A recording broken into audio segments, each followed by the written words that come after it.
Throughout all of Advent, I've been sharing stories taken from A Christmas Carol and how parts of the life of Ebenezer Scrooge speak to us in this preparation of Advent.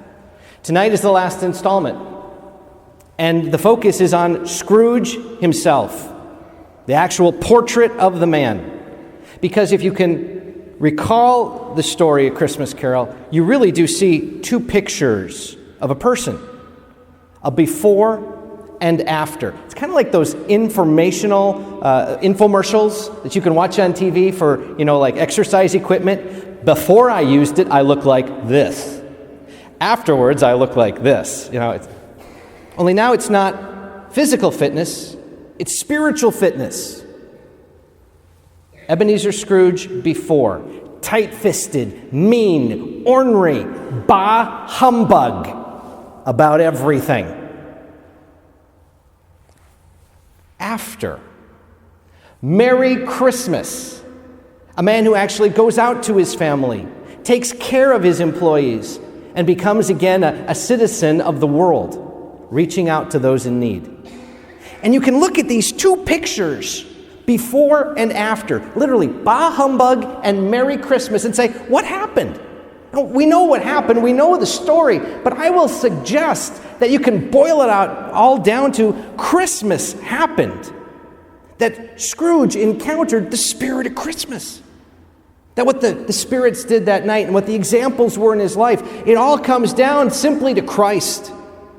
That the power of the gospel that we celebrate tonight is what opened his heart and turned him from black and white to color and allowed a flame to burn through all that misery and nastiness, and a human being emerged, a child of God.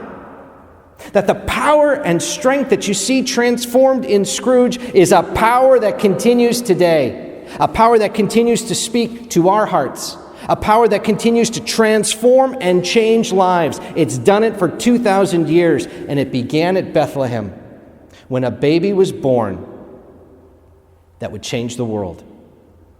The power of Christmas, the incarnation, is a power that happens when before God was distant and humanity at its odds, and suddenly a baby bridges the gap. You and I aren't alone. That there's nothing that keeps us from God. There's no distance. There's nothing. God himself became like us. Knows our limitations, knows our temptations, knows our weaknesses, knows our struggles, knows the messiness of life.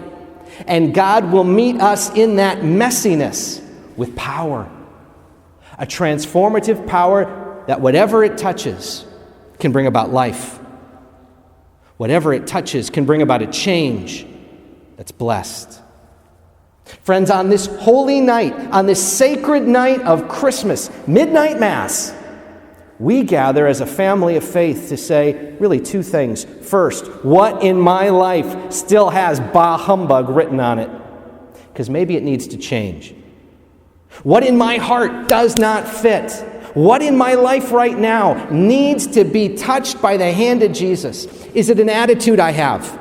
Is it a train wreck of thoughts going through my brain? Is it my speech and the way words come out of my mouth in certain circumstances or with certain people? Is it actions that I do? Or maybe it's something deeper. Something in me that's wounded. Something in me that's bleeding. Something in me that's awkward. Something in me that, frankly, I don't like. And I don't know what to do. Friends, tonight what we do is we get down on our knees before the Christ child, before the Messiah, and we say, I need help. Touch this. Bless this. Change this. Because I don't want it. Lord, I need your help. I need your strength. I want to be free of this darkness, and I want to walk into the light. Because, friends, the minute you and I can identify what's the bah humbug, the minute we can put a name and a title on it, we can at least say, okay, Lord, this is what I need. Okay, Lord, I can't do this alone. I need your help. Because that's the second piece. Will we throw open our hearts to Jesus? Will we break down that wall and say, Lord, will you come on in? Lord, can you find a place in me because I'm going to let you in. I'm going to open a door and say, come on inside. Lord, I want you in my life. And it doesn't matter where we've been. It doesn't matter what's gone on before. It doesn't matter if there's been a mistake or some sort of problem or some sort of situation. God is greater. God is stronger. God's built the bridge. Will we walk across? And will we allow the love of Christ to touch our hearts? Will we allow the love of Jesus to flow through us, to touch the lives of those around us? The power of Christmas continues today. The power of the Messiah speaks tonight that there is nothing in our lives that can separate us from the love of Christ. He became like us so that all boundaries and all distance would now be eliminated. We can approach him. We can reach out to him. And we can trust that he will take us by the hand and lead us where we need to go. My friends, on this Christmas, my prayer is simple. May we open our hearts. May we say, Lord, please come. Come into my life and come through my life to those around me. Whatever it is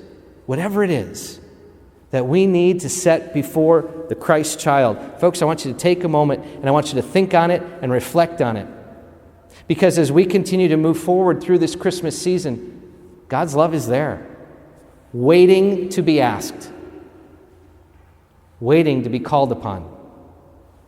May we do it, trusting in the power of the Lord's love to change our lives and transform our hearts. God bless you all.